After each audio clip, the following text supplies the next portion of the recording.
es un ser real, no es una creación de la mente humana, no es una fantasía, no es un mito, es un enemigo que realmente busca cada día destruir al ser humano. Y él es el encargado de acabar con la salud, destruir la familia, colocar entretenimiento en el ser humano, colocar distracciones para que no reconozca su condición y viva perdiendo las oportunidades de salvación que Dios le da. Y así el ser humano va perdiendo tiempo y perdiendo vida. Pablo conocía bien los textos del origen del mal, basados en Isaías capítulo 14 y Ezequiel capítulo 28 y Apocalipsis capítulo 12. Él conocía cómo un ángel de luz, siendo creado perfecto, se rebeló movido por orgullo, porque quiso ser igual a Dios. Y él convenció a la tercera parte de los ángeles. Su rebelión lo sacó del cielo. Y al venir aquí a la tierra, tentaron a Adán y Eva, llevándolos a aceptar sus propuestas engañosas para desobedecer a Dios. Entonces, a partir de allí, se convirtió en el príncipe de las tinieblas de este mundo. Y junto a sus demonios ocasionan dolor, desastres, pandemias, y mediante sus engaños y fantasías desvían al ser humano de Dios para que el ser humano pueda despreciar la salvación y puedan unir su destino junto a él. ¿Sabes qué es interesante lo que dice el libro de Isaías capítulo 14? O el capítulo 12, cuando usa una figura, que en este caso es el rey de Tiro, para poder representar lo que Satanás hizo en el cielo, antes obviamente de ser lanzado aquí a la tierra. Isaías capítulo 14, versículo 12, dice así: ¿Cómo caíste del cielo, oh lucero, hijo de la mañana? Cortado fuiste por tierra tú que debilitabas a las naciones. Tú que decías en tu corazón, subiré al cielo, en lo alto, junto a las estrellas de Dios, levantaré mi trono. Y en el monte del testimonio me sentaré a los lados del norte. Sobre las alturas de las nubes subiré y seré semejante al Altísimo. Es allí donde comienza el más grave problema. La primera mancha en todo el universo comenzó en el cielo. Y comenzó en un ser perfecto. Dice que este era un querubín, el libro de Ezequiel capítulo 28, al hablar también acerca de este enemigo, dice que él era el querubín protector, aquel que tenía un puesto elevado incluso entre los ángeles. ¿Cómo apareció el pecado manchando a un ser perfecto? Es un misterio. Lo que sabemos es que la codicia, el orgullo, la envidia, los celos llenaron su corazón. ¿Y cuál fue su propuesta? Rebelarse contra Dios. Y esa es la definición de pecado. La rebelión contra Dios comienza cuando el ser humano se independiza de Dios. Satanás allí en el cielo, él no mató, no robó, no hizo otra cosa, sino que simplemente apartarse de Dios para dar la espalda a Dios. Ahí está el origen del pecado. Cuando el ser humano se aparta de Dios, se rebela contra él. Entonces, así comenzó el pecado en el cielo. El libro de Apocalipsis capítulo 12, versículo 7 hasta el versículo 9, dice que hubo una grande batalla en el cielo. ¿Y quién luchaba? Luchaba Miguel y sus ángeles, haciendo referencia a Cristo. Mas no prevalecieron, hablando del enemigo, y fue arrojado a la tierra la serpiente antigua, aquel que se llama Diablo y Satanás. Fue arrojado a la tierra. Después de algún tiempo, Dios ya había creado aquí en la tierra al ser humano. Y ahí estaba Adán y Eva, quienes entendieron perfectamente la amenaza que ellos tenían. Y Dios les dice, el único lugar donde ustedes no pueden entrar es este. Reservó un lugar que era un árbol, el árbol de la ciencia o del conocimiento del bien y del mal. Satanás conoce bien su terreno, y aquel que por curiosidad ingresa a su terreno, Satanás sabe cómo atraparlo. Por eso es mejor que ante el peligro, ante el riesgo, ante el terreno del enemigo, no des un paso en esa dirección, porque es tan peligroso. Satanás vendió su idea, vendió su filosofía. ¿A quién? A Eva.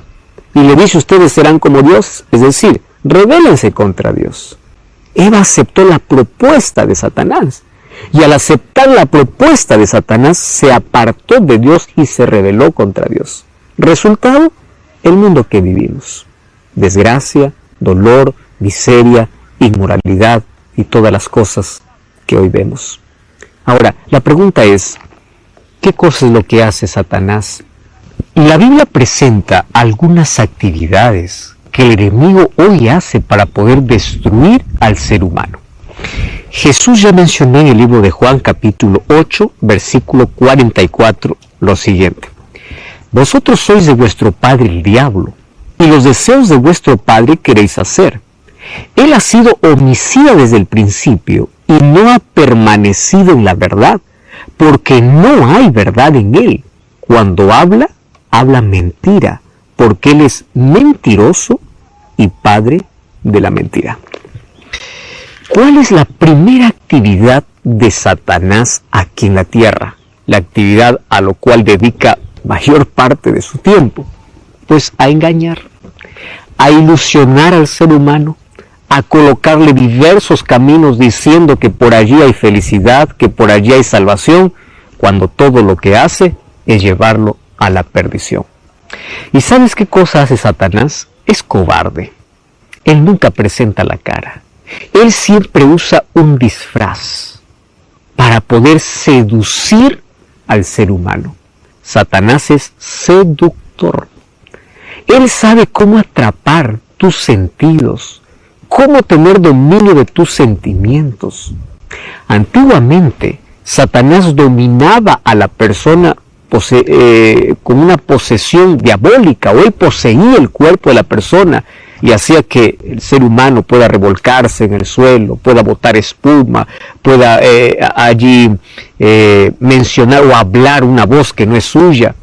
Bueno, eso es una posesión demoníaca. Sin embargo, hoy Satanás intenta dominar al ser humano ya no de esa manera. Lo hace de una manera más sutil. Domina sus sentimientos, domina sus emociones, y para que el ser humano caiga en sus trampas, él tiene que aplicar la mentira, tiene que aplicar la ilusión, tiene que aplicar aquello que es atractivo para el ser humano. Recuerda que él se acostumbró a disfrazarse desde el comienzo. Cuando Adán y Eva estaban ahí en el jardín del Edén y Satanás tentó a Eva, se disfrazó en el animal más lindo de toda la creación. La serpiente no era el animal que hoy conocemos, un animal que nos da miedo, un animal que se arrastra. Tú sabes que la serpiente se arrastra y come polvo después de la maldición. Pero antes, una serpiente volaba, no se arrastraba. Tenía los colores más hermosos de todos los animales de la creación. Y él tomó lo más lindo que había en la creación para atrapar los sentidos. Presta atención. No todo aquello que es bonito realmente es bueno. Así que tú tienes que saber diferenciar hoy, porque Satanás busca lo mejor que puede existir para poder atrapar tus sentidos, seducirte y colocarte en su terreno de la mentira. Su primera actividad es engañar. ¿Y cómo es que él consigue que los seres humanos puedan allí estar atrapados en la mentira? Hay una manera: alejándolos de la verdad. Tú ya escuchaste hoy que hay diferentes corrientes filosóficas y pensamientos diciendo no existe verdad absoluta. El relativismo ha llevado a que las personas crean que cada uno puede formar su propia verdad. Personas que dicen lo que para ti es verdad, para mí no es verdad. Y yo creo mi propia verdad. Eso es una mentira diabólica, porque sí existe una verdad, sí existen principios. Jesús dice: yo soy el camino, la verdad y la vida. La Biblia dice, y Jesús dijo: santifícalos en tu palabra, que es la verdad, porque tu palabra es la verdad. Santifícalos en tu verdad, porque tu palabra es de la verdad. Ahora, Satanás, para poder hacer que el ser humano se envuelva en mentiras, tiene que alejarlo de la palabra de Dios. Es posible que tú tengas una Biblia en casa, pero no la abras. ¿Por qué razón? Porque tienes tantas distracciones, porque Estás lleno de tantas otras actividades y Satanás lo que hace es alejarte de la verdad. Quien está más lejos de la verdad está más cerca de la mentira. Por eso es que hay tantas personas, inclusive dentro del mundo religioso, que están atrapados en tradiciones lejos de la verdad, porque prefieren solamente escuchar lo que alguien dice antes que ir a la fuente misma de la verdad. Por favor, susténtate en la verdad. Si tú quieres estar lejos de la mentira, aférrate a la palabra, aférrate a la verdad, aférrate a Cristo, porque la primera actividad de Satanás es engañar. Otra manera como él engaña a los seres humanos es mezclando la verdad con mentira. Esto se llama sincretismo, donde uno puede mezclar una verdad y lo disfraza allí y lo coloca un poco de mentira. Hoy Satanás ha logrado un grande terreno en este mundo haciendo eso. Sabes que hay muchas personas que pueden conocer parte de la verdad, pero está contaminada. ¿Tú tomarías un vaso de agua que apenas tiene una gota de veneno? ¿Por qué no lo tomarías? Porque es suficiente una gota de veneno para poder contaminar todo el agua pura. Hoy, aquella verdad que es la palabra de Dios, muchos la usan para manipularla, para poder contaminarla con sus propios caprichos y sentimientos, con su propia interpretación, lejos de lo que la Biblia quiere decir. Número 2. ¿Qué cosa es lo que hace Satanás? Hablando acerca de que él es mentiroso. Satanás cita la Biblia de manera errónea. Fíjate, Mateo capítulo 4. ¿Recuerdas de la tentación en el desierto? Satanás se presentó y ante la primera tentación, Jesús, ¿qué cosa le dice? Escrito está. Y cuando Satanás sabe de que está delante de alguien que puede vencerlo con la palabra de Dios, ¿qué cosa es lo que hace? Pues Satanás también cita la Biblia. Mira el versículo 5, el diablo lo llevó a la santa ciudad, le puso sobre el pináculo del templo, estoy leyendo Mateo 4, 5, y el versículo 6 le dice, si eres hijo de Dios, échate abajo, porque escrito está, a sus ángeles mandará acerca de ti, y en sus manos te sostendrá para que no tropieces con tu pie en piedra. Qué interesante, ¿verdad? ¿Qué cosa es lo que hace el enemigo? Pues el enemigo lo que hace es incluso citar la palabra de Dios, sacarlo de un contexto y tergiversarlo. Esto es lo que hizo también con Eva allí en el jardín del Edén, con que Dios os ha dicho que no comáis de ningún árbol, de ningún fruto de ningún árbol. Él estaba tergiversando la palabra de Dios. Y el texto que está citando Satanás aquí en Mateo capítulo 4 es un texto que está registrado en el libro de Salmos. Mas aquí, Satanás está llevándolo a una interpretación totalmente diferente. Eso es lo que hace Satanás. Usa a muchos, incluso grandes maestros o grandes predicadores que hoy pueden levantarse, tomando la palabra de Dios, pero haciéndola decir lo que ella nunca dijo. Satanás también cita la Biblia, pero lo cita de manera errónea. Por eso, para que no te dejes convencer por todos aquellos que toman la palabra de Dios, abre la Biblia, lee la Biblia. Recuerda, mientras más cerca de la verdad, más lejos de la mentira. ¿Qué otra actividad realiza Satanás? La otra actividad es que él acusa falsamente. El libro de Apocalipsis capítulo 12, versículo 10, dice que en el cielo hubo una grande alegría cuando fue echado Satanás, porque él es el grande acusador. ¿Sabes? Satanás hace lo siguiente. Primero, te coloca una trampa, te seduce, te lleva allí. Cuando has caído, comienza a acusarte y te está diciendo, tú ya no mereces perdón. Ya caíste, ya pisaste fondo, ya estás destruido, Dios no te perdona, aquí acabó todo. Cuando tú escuches aquella voz en tu mente, recuerda que Satanás, él es el grande acusador. Hoy incluso levanta seres humanos. Hay tantas personas que son dominadas por Satanás, que tienen ese espíritu de acusar y de apuntar siempre a los demás. Y señalan los errores de los demás y los avergüenzan públicamente. ¿Sabes cómo se trata un error de alguien que esté equivocado? Con amor, con oración. Y si tienes algo que corregir, hazlo de manera privada. Esa es la manera como Jesucristo nos enseñó. Pero si tú te levantas con el dedo acusador, apuntando, señalando a los demás, creyendo que tú eres superior, creyendo que tú eres llamado para condenar a todo aquel que peca, ten mucho cuidado, porque el acusador verdadero es Satanás y puede ser que tú estés siendo un instrumento de él. Esa es otra actividad que hace Satanás, acusar. Finalmente, aquí tiene otras actividades. Primera de Pedro capítulo 5, versículo 8, dice así: vuestro adversario el diablo anda como león rugiente buscando a quien devorar. ¿Qué actividad es esta? Satanás coloca trampas y él está buscando a quien devorar. Pero aquí te voy a decir una cosa interesante. Para devorar, primero tiene que alejar al ser humano de Dios. Si tú te aferras a Dios, Él nunca te podrá devorar. Por eso, si alguien que es devorado por Satanás, primero ha sido alejado de Dios. Nunca te sueltes del brazo poderoso de Dios. Él es especialista en colocar trampas seductoras en la vida. Hay otra actividad que él hace. Satanás siempre hizo y hace guerra a los hijos de Dios. Los amenaza y los persigue. Cuando nosotros vamos a la historia, vamos a descubrir que durante muchos siglos el pueblo fiel a la palabra de Dios fue perseguido. Miles dieron su propia vida por causa de su fe. ¿Te das cuenta? Satanás siempre persigue. ¿Pero tú crees que su persecución acabó? No. Él hoy continúa persiguiendo a aquellos que son fieles hijos de Dios. Continúa amenazando a los hijos de Dios. ¿Cómo los amenaza?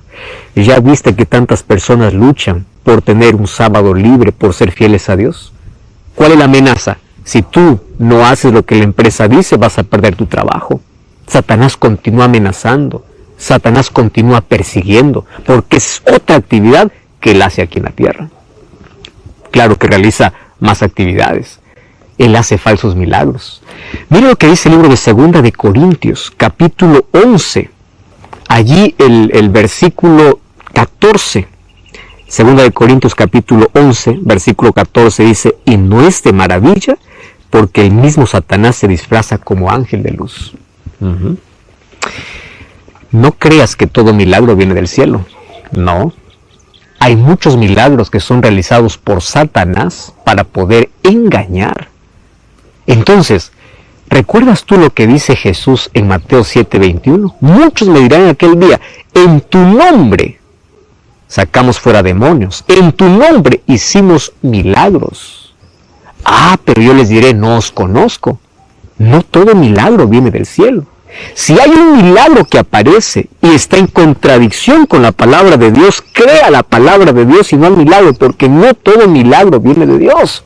Hay tantas personas que dicen: pastor, pero yo he visto, yo he sentido, yo escuché. ¿A quién prefieres creer? ¿A Dios o a alguien que probablemente vivió un asunto sobrenatural? Recuerda que Satanás se puede disfrazar hasta como ángel de luz. Otra cosa que hace Satanás es que puede personificar a un ser humano muerto, porque él es el autor de la inmortalidad del alma. Primera de Samuel capítulo 28 dice que un día Saúl fue a la pitonisa de Endor, a una adivina, para decirle: hazme venir a Samuel. Pero resulta que Samuel ya había muerto.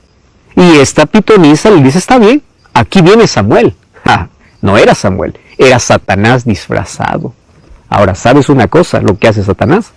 Satanás, para hacerte creer en la inmortalidad del alma, para hacerte creer que existe espíritus, que existe un alma deambulando, que tú puedes comunicarte con un ser que ya falleció, para que pueda promover el encuentro espiritista. ¿Sabes qué cosa es lo que hace? Se puede disfrazar. Hay tantas personas que cuentan historias. Yo escuché la voz de fulano de tal que ya murió. Yo pude ver a una persona que ya falleció.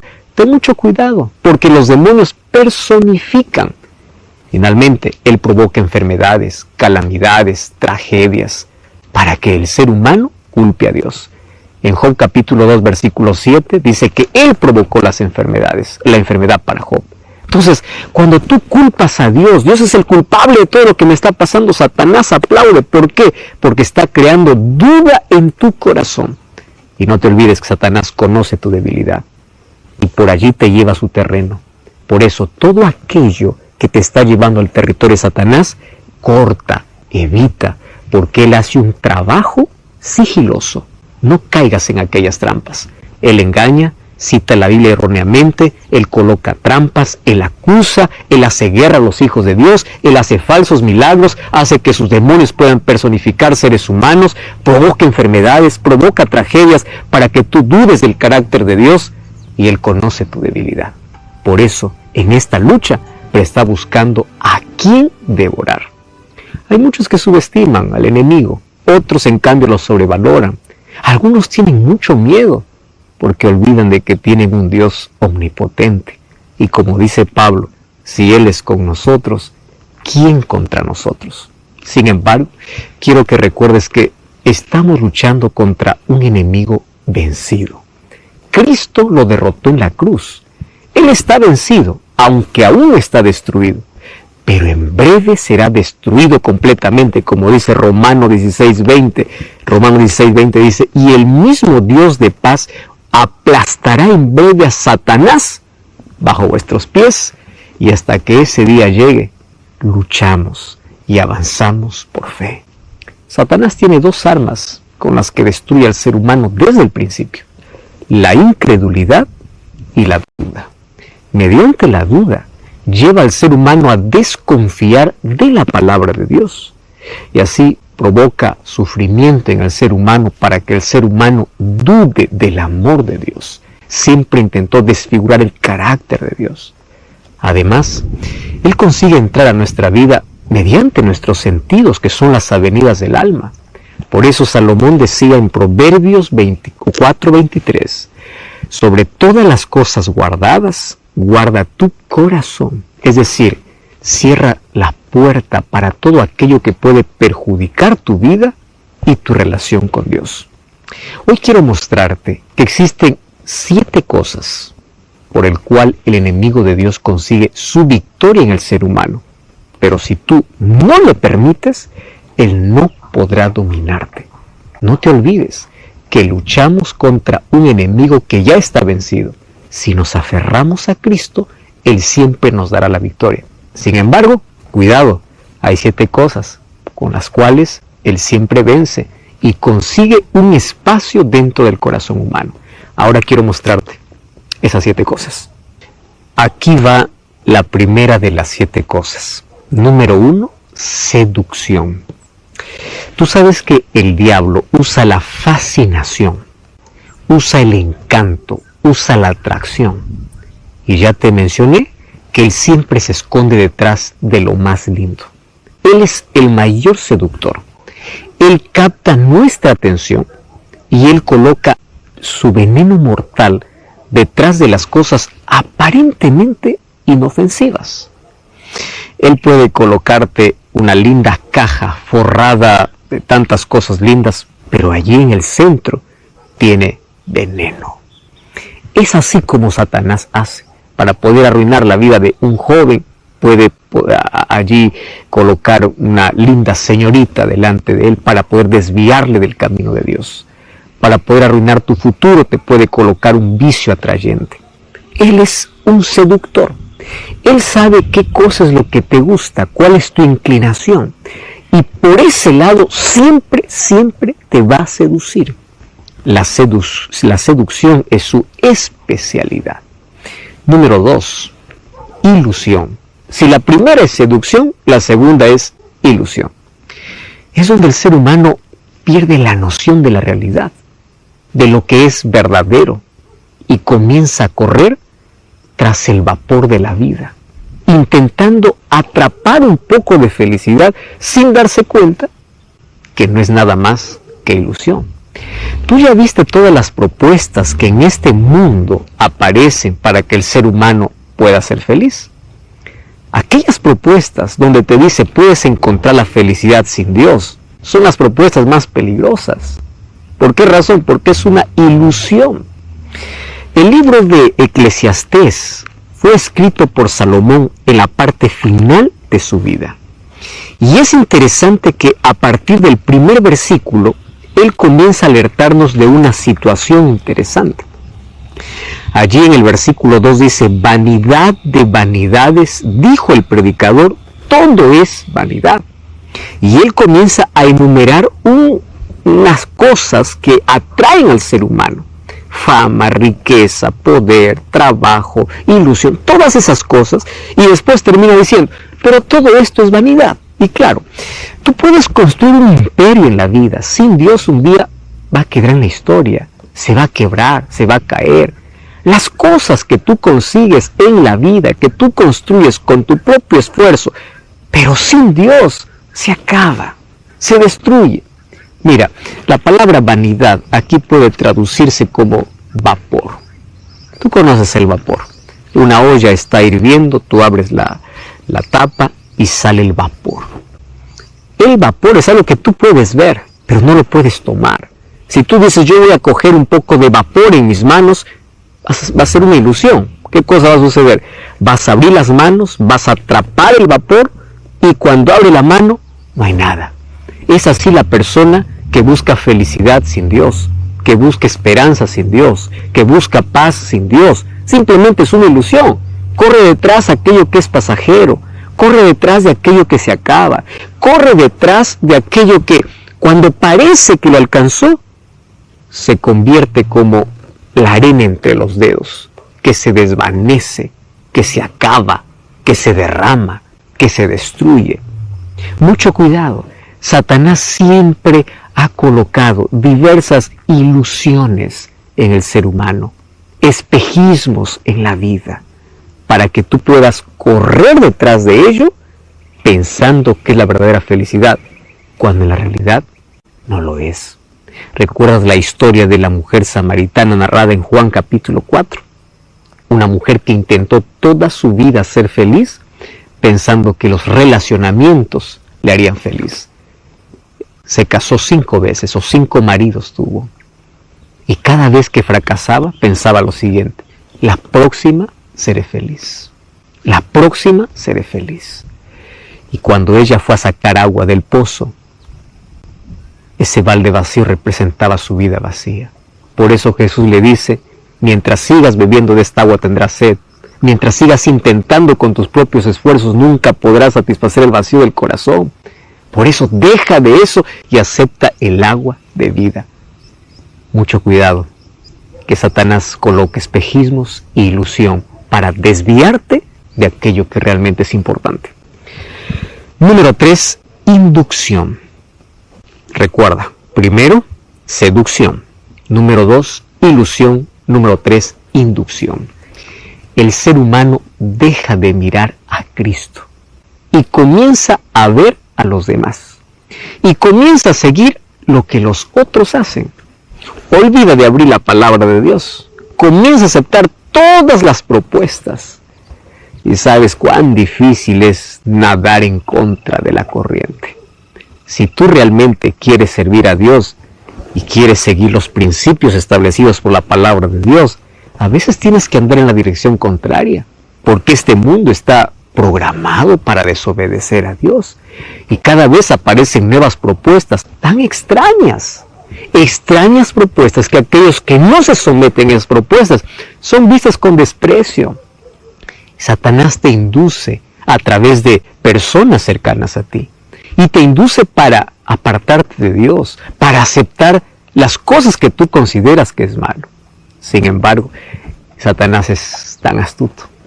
Puede usar familiares, amigos cercanos, para inducirte a separarte del camino correcto. Y sabes que él tiene una estrategia que no falla. Siempre coloca allí, en la mente de las personas, para poder inducirte, 3 cosas, que son 3 frases. Y esas 3 frases pueden arruinar tu vida. Número 1, solo un poquito. Todos los vicios comenzaron con apenas un poquito. Aquel que ahora no puede vencer el vicio del alcohol comenzó con un poquito. Aquel que no puede vencer la pornografía comenzó por un poquito. Aquel que se colocó en el terreno de Satanás, en el cual se siente preso y no puede salir, comenzó con un poquito. Por eso no juegues. Segunda frase, solo una vez. Solo una vez es suficiente como para que tú puedas quedar encantado y fascinado. Tercera frase, nadie nos ve. Solo un poquito, solo una vez, nadie nos ve. Estrategia diabólica. A través de esas frases ha llevado a miles de personas a probar lo que no deberían, a entrar en un terreno peligroso. Y cuando estuvieron adentro, qué difícil les fue salir. Sin embargo, hay poder para salir de la esclavitud del pecado. Y ese poder nos ofrece Cristo. ¿Quieres saber cuál es la cuarta? La cuarta se llama negociación. Esto es interesante. Cuando el ser humano se resiste ante la presión de los demás, él quiere ser fiel a Dios, fiel a los principios, fiel a la palabra de Dios, entonces el diablo comienza a negociar.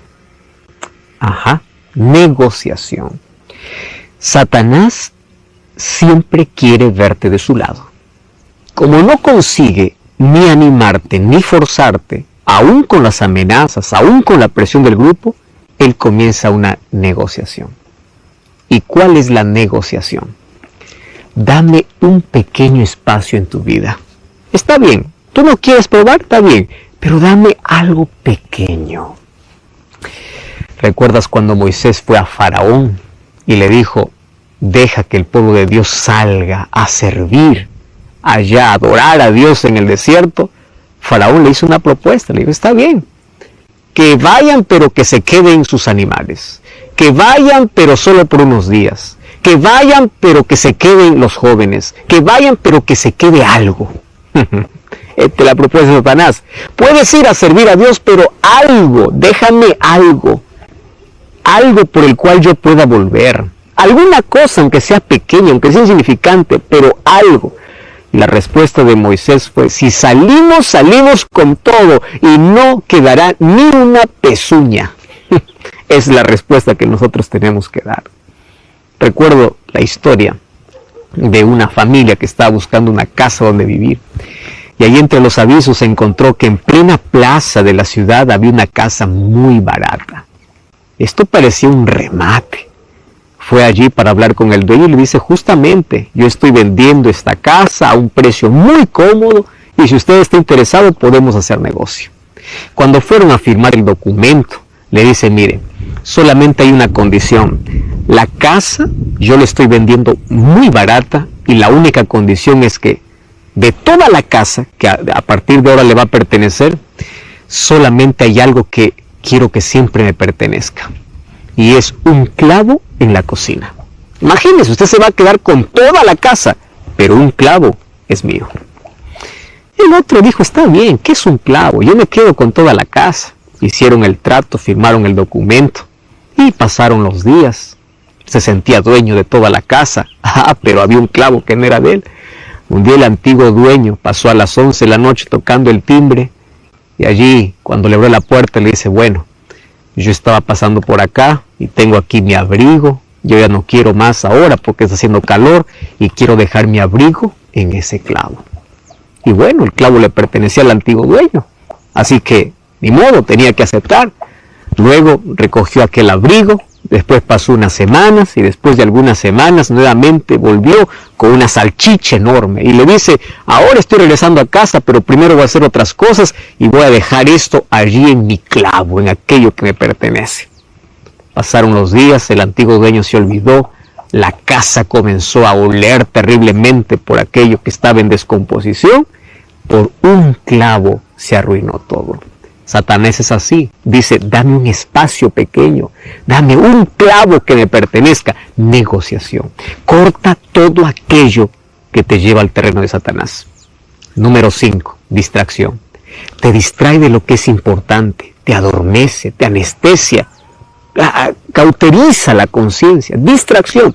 Te distrae para cualquier cosa menos para que puedas servir a Dios. Número 6, desviación. Te desvía del camino y te produce ceguera espiritual.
Y sabes que finalmente el pecado endurece el corazón. Y cuando endurece el corazón, se produce la insensibilidad, donde el ser humano no puede escuchar más la voz de Dios porque se acostumbra al pecado. Y eso es peligroso. Finalmente, la número 7 es la rebelión. Rebelión en contra de Dios. La separación total. ¿Y sabes qué ocurre allí? Al momento de separarte de Dios, te colocaste en el terreno del enemigo. Y ese es un terreno de muerte lenta, porque Él va a comenzar a acabar todos tus sueños.